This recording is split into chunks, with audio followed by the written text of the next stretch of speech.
코로나19의 여파로 1분기 우리 경제가 예상대로 마이너스 성장을 했습니다. 글로벌 금융위기 이후 11년 만에 가장 낮은 수준입니다. 문제는 2분기는 더 나빠질 수 있다는 겁니다. 박영우 기자입니다. 한국은행은 코로나19가 1분기 성장률을 2%포인트가량 깎아내린 것으로 추정했습니다. 사회적 거리두기와 이동 제한 등으로 경제 활동이 전반적으로 위축됐기 때문입니다.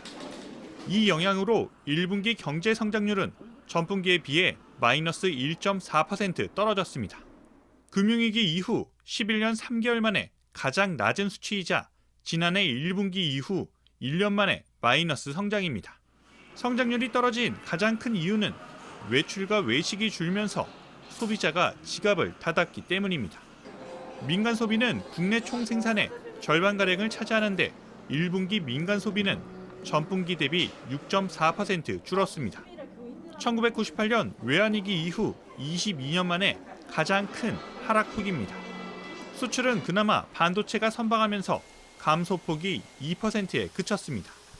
하지만 정부는 2분기를 더 걱정하고 있습니다. 2, 4분기부터는 글로벌 경기 침체가 본격화되면서 실물 고용 충격이 확대될 우려가 점증하는 모습입니다. 한국은행은 3분기부터 경기가 회복되더라도 올해 성장률이 0%대에 그칠 것으로 보고 있습니다. 정부는 오늘 공공부문에 필요한 자동차 9천여 대를 앞당겨 사고 저가항공사의 자금을 추가 지원하는 계획을 내놨습니다. 어제 발표한 40조 원의 기간산업 안정기금이 만들어질 때까지 기업들이 버틸 수 있도록 돕겠다는 취지입니다. JTBC 박영우입니다. 국제유가가 롤러코스터처럼 크게 오르내리자 한몫 잡겠다며 파생 상품에 베팅을 하는 개인 투자자들이 늘고 있습니다. 하루에 오가는 돈만 1조 원이 넘습니다. 금융당국은 자칫 원금을 모두 잃을 수 있다고 경고했습니다. 성화선 기자입니다. 최근 크게 떨어졌던 국제유가는 오늘 급반등했습니다. 이러자 원유 선물 상장지수 증권인 ETN 등 파생 상품에 투자한 투자자 사이에선 희비가 엇갈렸습니다. 더 떨어진다의 건쪽과 이젠 오를 거다의 건쪽이 나눠져 있기 때문입니다. ETN 등 원유 파생 상품의 거래는 폭발적으로 늘어나 사흘 연속 하루 거래량이 1조 원을 넘어섰습니다. 이들 중에는 개인 투자자가 많습니다. 하지만 수익을 낸 이들은 많지 않습니다. 요즘 국제유가의 흐름은 전문가조차 예상하기 어렵기 때문입니다. 투자 관련 온라인 카페에는 제대로 공부를 하지 않고 들어갔다가 큰 손실을 봤다는 글이 올라옵니다. 그런데도 거품은 더 커지고 있습니다. 원유 가격이 오르면 이익이 나는 한 상품에는 기름값 상승에 베팅한 투자자들이 몰리면서 시장 가치가 적정 가치보다 10배 넘게 올랐습니다. 문제는 이들 상품 중에는 국제유가의 변동폭이 커지면 투자자가 한 푼도 건질 수 없는 상품이 많다는 겁니다. 투자자들은 금융시장 상황에 대한 충분한 이해를 바탕으로 냉정하게 투자 판단을 해주시고. JTBC 성화선입니다. 네, 나라 밖 상황들도 좀 보겠습니다. 일본에선 코로나19 확진자가 병상이 없어서 집에서 대기를 하던 중에 사망했습니다. 하지만 일본 정부는 이렇게 병원에 못 오고 기다리고 있는 확진자가 몇 명이나 되는지조차 파악을 하지 못하고 있습니다. 윤서령 특파원입니다. 도쿄 인근 사이타마현의 50대 남성이 그제 숨졌습니다. 지난주 코로나19에 감염됐다는 판정을 받았지만 병실이 없어 자택에서 대기하던 중이었습니다. 사망 하루 전날 상태 악화를 호소했지만 지자체에선 증상이 긴급하지 않다며 입원을 시켜주지 않았습니다. 이처럼 코로나19 양성 판정을 받고도 병실이 부족해 집에서 대기 중인 사람은 사이타마에서만 확진자 중 절반이 넘습니다. 일본 의사회는 병상 확보를 위해 긴급하지 않은 수술은 연기해 줄 것을 호소했습니다. 제대로 치료를 받지 못하고 사망하는 사례가 속출하고 있지만 일본 정부는 병원 밖 대기 환자가 얼마나 되는지도 파악하지 못하고 있습니다. 現時点では把握をしておらず、今後把握していくというふうに聞いています。 나가사키에 정박 중인 크루즈선 코스타 애틀란티카호에선 추가로 14명이 확진돼 감염자는 총 48명으로 늘었습니다. 한 명은 중태입니다. 확진자 가운데는 14명이 요리를 만들고 객실에 요리를 배달하는 승무원이어서 확진자는 더 늘어날 가능성이 있습니다. 도쿄에서 JTBC 윤서령입니다. 또 코로나19 확산을 막기 위한 봉쇄령으로 전 세계 빈곤층들이 혹독한 굶주림을 겪고 있습니다. 생계가 막막해진 노동자들에겐 이제 방역보다 먹을 음식이 더 중요한 문제가 됐습니다. 이혜원 기자입니다. 코로나19로 거리 집회가 금지된 이라크의 한 도심입니다.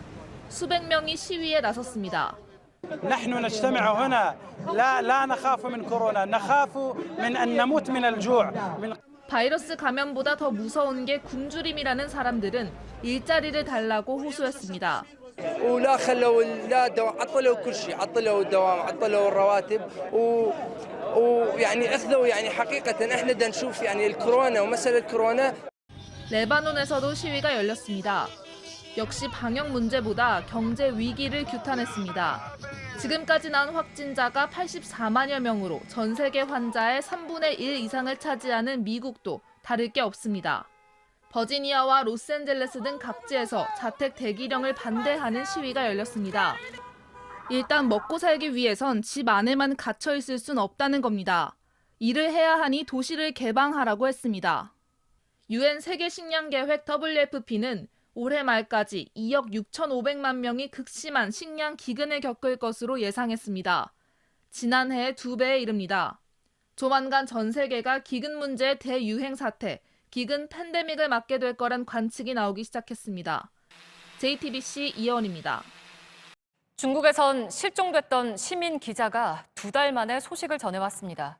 우한의 실태를 취재하던 기자였는데요. 공공질서를 어지럽힌 혐의로 경찰에 체포돼서 조사를 받았고 한 달 동안 격리돼 있었다고 했습니다. 베이징 박성훈 특파원입니다. 리정환은 중국 관영 매체 CCTV 진행자였습니다.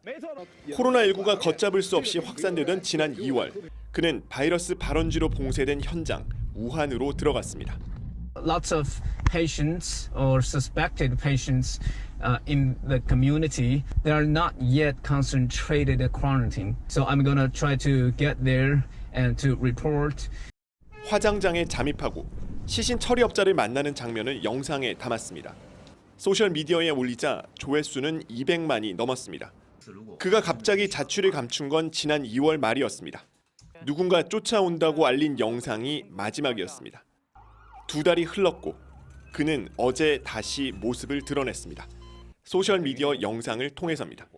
숙소에서 공안에 체포돼 강압적으로 조사받았다고 말했습니다. 24小时之内，我坐在那张铁凳子之上，和很多位来询问我的警官交流了多次。血液采集、DNA、脚印收集等信息采集工作之后，我进入到了询问室，传唤我的名义为涉嫌扰乱公共秩序。 이후 우한의 한 시설에 강제로 격리됐고 2주 뒤 고향인 장시성으로 보내져 또다시 격리됐습니다. 2달 만에 리정화의 영상을 본 중국 네티즌들은 여기선 의식 있는 사람이 살 수 없다거나 관방 뉴스만 보며 살란 말이냐와 같은 비판을 쏟아냈습니다. 하지만 이 영상과 댓글은 곧 모두 삭제됐습니다. 우한에는 이처럼 실태를 알리려다 실종된 이들이 아직 2이나 더 있습니다. 베이징에서 JTBC 박성훈입니다. 또 미국은 보건 당국자들 사이에서 코로나19 2차 유행이 겨울 독감철하고 겹치기 때문에 더 충격적일 거라는 경고가 잇따르고 있습니다. 하지만 트럼프 대통령은 가짜 뉴스라면서 이런 말을 한 당사자를 연단에 불러 세워서 해명하라고까지 했습니다. 워싱턴 임종주 특파원이 보도합니다. 미 식품의약국 국장은 코로나19가 겨울 독감철과 겹쳐 다시 유행할 수 있다고 답했습니다. It's certainly a possibility, but that's why we have built into the plan the surveillance mechanisms to look for the respiratory illnesses. 레드필드 미 질병통제예방센터 국장의 하루 전 경고를 확인한 것입니다. 코로나를 끝장내겠다고 호언장담해온 트럼프 대통령은 가짜 뉴스라고 몰아세웠습니다. 레드필드 국장을 아예 연단으로 불러올렸습니다.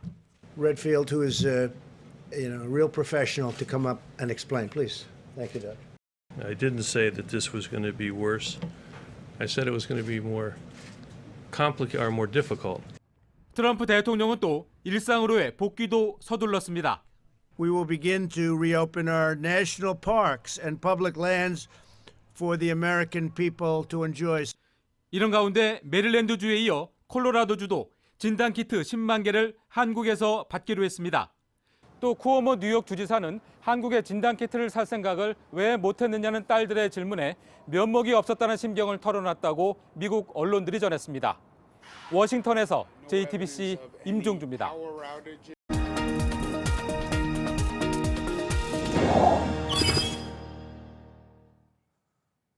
새로보다 시간입니다. 뭔가 불만족스러운 표정의 트럼프 대통령. 코로나19에 2차 대유행이 올 거란 게 가짜뉴스라고 주장했지만 질병통제센터 국장에게 원하는 답이 나오지 않자 벌어진 풍경입니다.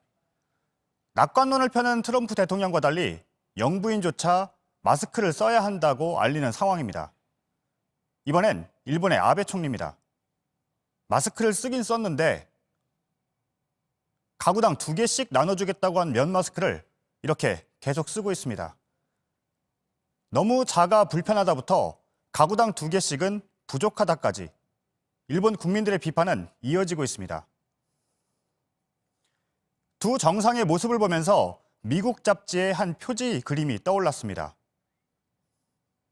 코로나19 상황에서 나라의 정상들이 해선 안 되는 것. 오늘의 새로보다였습니다.